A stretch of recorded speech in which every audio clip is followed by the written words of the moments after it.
តោះកូនយើងសរសេរអក្សរខម្ដងអញ្ចឹងយើងគួចខាងលើបង្វិលជារង្វង់មកក្រោមទៅហើយជារង្វង់កាច់ទៅលើវិញ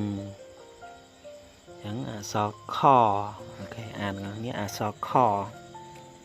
ញ្ចឹងយើងមកទៅសេលើសភៅណា complete សេវឹកហាត់សេក្នុងសៀវភៅឲ្យបានពេញមួយក្រដាសសៀវភៅអញ្ចឹងចាប់ផ្ដើមគួចបាទព្យាយាមធ្វើម៉េចឲ្យស្អាតណាមើលដើមវីដេអូណាគឺការសរសេរឲ្យធំច្បាស់ហ្នឹងគឺលោកគ្រូសរសេរនៅដើមវីដេអូអញ្ចឹងសេក្នុងក្រដាសគឺទូចណាអូខេ